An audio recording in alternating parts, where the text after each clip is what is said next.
여호와께서 이와 같이 말씀하시되 가서 토기장의 옹기를 사고 백성의 어른들과 제사장의 어른 몇 사람과 하시드 문 어기 곁에 있는 흰놈의 아들의 골짜기로 가서 거기에서 내가 네게 이런 말을 선포하여 말하기를 너희 유다 왕들과 예루살렘 주민아 여호와의 말씀을 들으라. 만군의 여호와 이스라엘의 하나님이 이같이 말씀하시되 보라 내가 이곳에 재앙을 내릴 것이라. 그것을 듣는 모든 자의 귀가 떨리니 이는 그들이 나를 버리고 이곳을 불결하게 하며 이곳에서 자기와 자기 조상들과 유다 왕들이 알지 못하던 다른 신들에게 분향하며 무죄한 자의 피로 이곳에 채웠음이며 또 그들이 바알을 위하여 산당을 건축하고 자기 아들들을 바알에게 번제로 불살라 드렸나니 이는 내가 명령하거나 말하거나 뜻한 바가 아니니라. 그러므로 보라 다시는 이것을 도벳이나 흰놈의 아들의 골짜기라 부르지 아니하고 오직 죽임의 골짜기라 부르는 날이 이를 것이라. 여호와의 말이니라. 내가 이곳에서 유다와 예루살렘의 계획을 무너뜨려 그들로 그 대적압과 생명을 찾는 자의 손의 칼에 엎드려지게 하고 그 시체를 공중에 세워 땅의 짐승의 밥이 되게 하며 이 성읍으로 놀람과 조롱거리가 되게 하리니 그 모든 재앙으로 말미암아 지나는 자마다 놀라며 조롱할 것이며 그들이 그들의 원수와 그들의 생명을 찾는 자에게 둘러싸여 곤경에 빠질 때에 내가 그들이 그들의 아들의 살, 딸의 살을 먹게 하고 또 각기 친구의 살을 먹게 하리라 하셨다 하고 너는 함께 가는 자의 목전에서 그 옹기를 깨뜨리고 그들에게 이르기를 만군의 여호와께서 이와 같이 말씀하시되 사람이 토기장의 그릇을 한번 깨뜨리면 다시 완전하게 할 수 없나니 이와 같이 내가 이 백성과 이 성읍을 무너뜨리리니 도벳에 매장할 자리가 없을 만큼 매장하리라. 여호와의 말씀이니라. 내가 이곳과 그 가운데 주민에게 이같이 행하여 이 성읍으로 도벳 같게 할 것이라. 예루살렘 집들과 유다 왕들의 집들이 그 집 위에서 하늘의 만상에 분향하고 다른 신들에게 전제를 부음으로 더러워졌은즉 도벳 땅처럼 되리라 하셨다 하라 하시니. 사람들은 다른 사람과 인격적인 관계를 통해서 인생을 살아갑니다. 그래서 거기서 슬픔을 또 기쁨을 즐거움을 거기서 다 느껴요. 서로의 관계 속에서. 혼자 살아가는 사람은 있을 수가 없다라는 거죠. 누군가는 관계를 맺고 살아갑니다. 신앙생활 역시도 똑같아요. 하나님과 우리가 인격적인 관계를 잘 유지하면서 생활을 해야 우리 생활이 풍성한 삶, 은혜를 누리는 삶이 될 수 있다. 근데 반대를 생각해 보면 만약에 하나님과 관계를 제대로 맺지 못하고 어긋난다. 그러면 그 사람의 영적인 생활, 신앙생활은 힘들어진다. 고통이 오고 슬픔이 오고 그렇게 되는 거죠. 오늘 본문에서 우리가 볼 것은 하나님과 관계가 어그러진 이스라엘 백성의 모습을 우리가 발견을 할 수 있어요. 그래서 그 모습을 보면서 교훈을 우리가 받기를 바랍니다. 하나님은 이스라엘을 좋은 포도나무가 되기를 원하셨고 또 정말 유용하게 쓰는 쓸모있는 그릇이 되기를 원하셨어요. 어제 말씀에서 이어지는 부분이지만 토기장이가 정말 아름답고 쓰기에 편리한 옹기를 만들려는 것처럼 하나님도 이스라엘이 그런 백성이 되기를 원하셨어요. 그런데 이스라엘의 결과는 뭡니까? 하나님이 원하는 정말 유용한 그릇 옹기가 되기보다는 자기 마음대로 살기를 원했습니다. 토기장이의 의도대로 만들어지지 않은 옹기는 당연히 토기장이가 원하는 그릇이 아니기 때문에 토기장이 손에 의해서 깨지고 맙니다. 여러분 TV에서도 보잖아요. 그릇을 만드는 분들 어떻게 합니까? 만들어서 가마에 구워내서 다 씁니까? 아니요. 한번 보고 아니다 싶으면 어떻게 합니까? 그냥 깨뜨려 버려요. 지금 이스라엘의 모습이 꼭 그렇다. 그래서 오늘 말씀에 하나님이 또 비유로 행동으로 예레미야 선지자에게 이야기를 하십니다. 옹기를 사서 이스라엘 지도자들에게 메시지를 선포하시는 거예요. 지도자들이 보는 앞에서 옹기를 깨뜨려 버려요. 이게 무슨 말입니까? 이제 이스라엘은 토기장이신 하나님 앞에 합당하지 않기 때문에 산산조각 날 거다. 이것을 예언하시는 거예요. 하나님 손에 순종하는 그릇은 질그릇처럼 됐어도 귀하게 쓰임 받을 것이고 그분의 뜻을 거스른 그릇은 황금 그릇이 됐든 다이아몬드 그릇이 됐든 결국은 깨지고 만다. 그것이 하나님과의 관계가 어그러진 사람에 대한 결과다. 이스라엘은 하나님 뜻에 맞는 그릇이 되지 못해서 정말 추하게 일그러져 버린 거예요. 거룩하게 구별된 백성으로 정말 아름다운 열매를 맺어야 하는데도 불구하고 자신의 그런 존재도 새까맣게 잊어버리고 불결한 그릇이 되어버렸다. 하나님께 쓰임받지 못하는 그릇이 되어버렸다. 우상을 섬기고 무고한 사람들의 피를 흘리고 존재하지도 않는 바알을 위해서 산당을 짓고 거기서 바알을 제사하고 거기서 한 걸음 더 나아가서 하나님의 형상대로 지음받은 인간들을 제물로 잡아서 바알에게 인신제사를 드리고 이 잔인하고 안타깝고 어리석은 모습들이 이스라엘 백성의 모습이었어요. 여러분, 우리가 하나님 손에서 벗어나면 그냥 조금 부족하게 살아가는 것이 그 정도가 아니고 세상을 어둡게 하는 사탄의 노예로 전락하게 돼요. 그냥 나 혼자 그냥 좀 무식하게 살아가는 것, 좀 부족하게 살아가는 게 아니고 사탄의 노예가 되어버린다는 거예요. 중간은 없어요. 꼭 기억하십시오. 하나님의 백성이 되든지 사탄의 노예가 되든지 둘 중에 하나입니다. 우리는 그리스도인, 그러면 이렇게 거룩한 성도라는 말이 한자로 그렇잖아요. 성도, 거룩한 백성, 거룩한 물이란 말이에요. 왜 그렇게 부르죠? 그리스도인을 성도라고? 우리가 뭐 특별히 선한 성품을 막 가져서 그렇습니까? 아니요, 그렇지 않아요.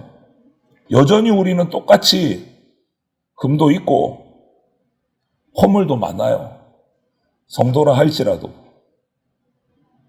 그런데 우리가 성도라고 그리스도인이라고 부름받는 이유는 딱 하나예요. 우리가 뭔가 깨끗하고 거룩해서가 아니라 우리가 허물도 있고 죄도 있지만 하나님 뜻 안에서 살아가려고 발버둥 치기 때문에 성도라고 부르는 거예요. 하나님 뜻 안에 들어가려고 발버둥 치고 그 안에서 순종하려고 하기 때문에 성도라고 부르는 거예요. 하나님 품 안에 머물면서 예수 그리스도의 보혈로 자기 죄와 허물을 씻어내면서 살아가려고 할 때 우리는 하나님 앞에 좋은 그릇으로 쓰임받습니다. 깨끗한 그릇으로 쓰임받습니다. 그런데 이스라엘은 그렇게 하지 못했던 거예요. 악행을 저지르고 우상을 섬기고 자기 힘, 내 주먹을 믿어라, 내 능력을 믿어라 이러면서 살아갔단 말이에요. 결국 오늘 선포의 말씀이 뭡니까? 너희들이 그렇게 자랑하고 그렇게 좋아하던 도벳이라는 그 성, 그 도시, 흰놈의 아들의 골짜기라고 불렸던 그곳, 이제는 죽임의 골짜기라고 불리는 날이 곧 올 거다. 하나님이 선포하시잖아요. 너희들이 그렇게 자랑스러워하고 좋아하고 행복해했던 그 도벳이라는 곳을 죽임의 골짜기라는 이름으로 불리도록 하겠다.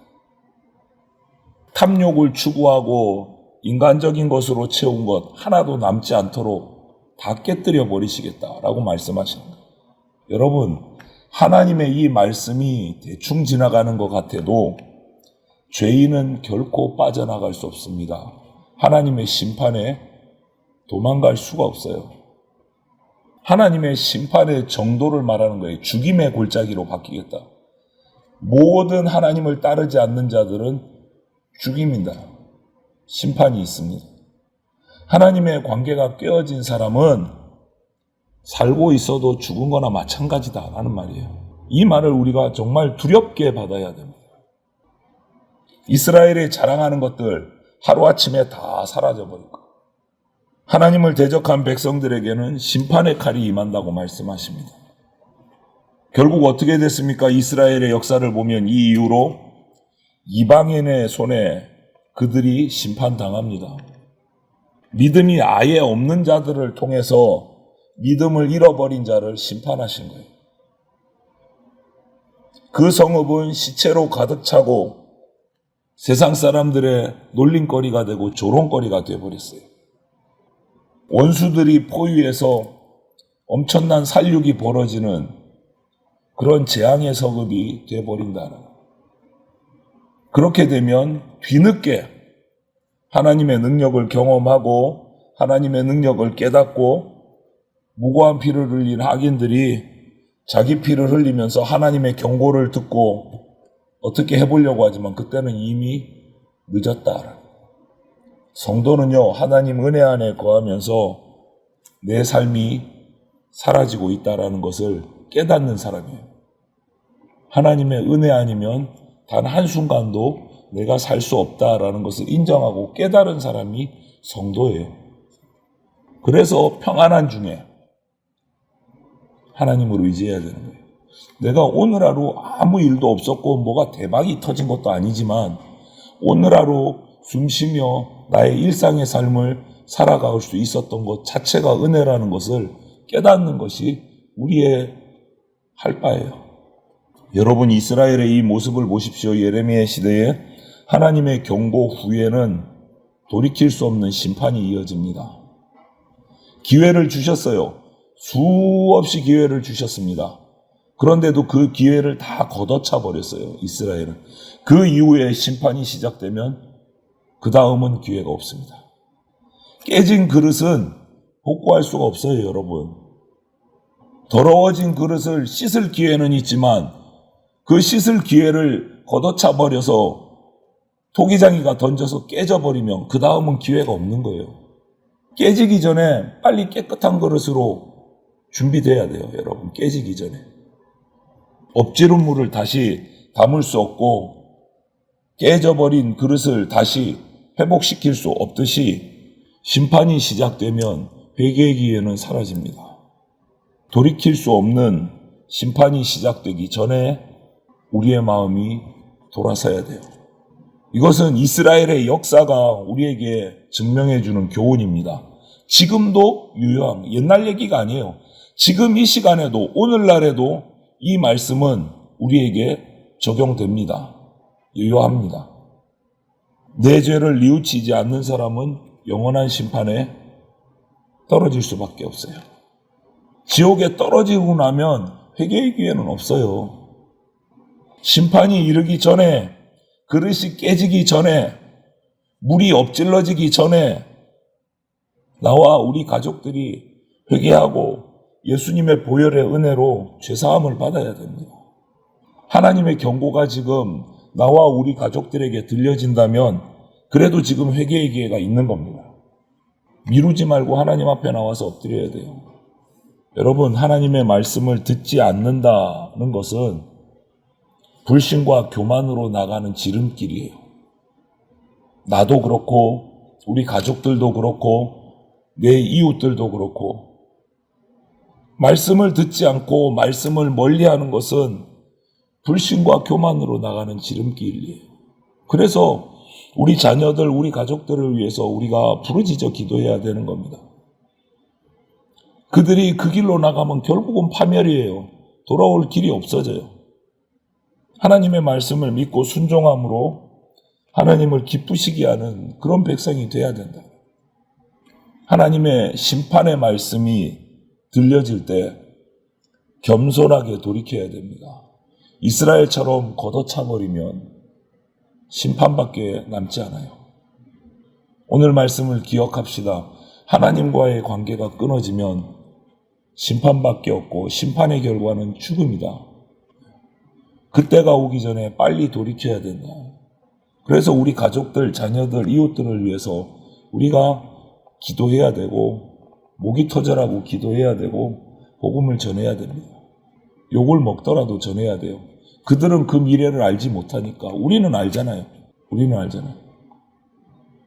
그렇다면 하나님과 이런 관계를 맺기 위해서 내가 해야 될 일이 뭘까? 하나님과 가까이 있어야 돼요. 친밀한 관계를 맺어야 돼요. 날마다 말씀을 읽고 묵상하고 예배하고 기도하는 것밖에 없어요, 여러분. 하나님 옆에 딱 붙어 있어야 돼요. 그때 은혜를 누리게 되고 하나님이 내게 주신 사명을 감당할 힘을 얻게 돼요. 그것이 우리가 하나님과 인격적인 관계를 맺고 살아가는 방법입니다.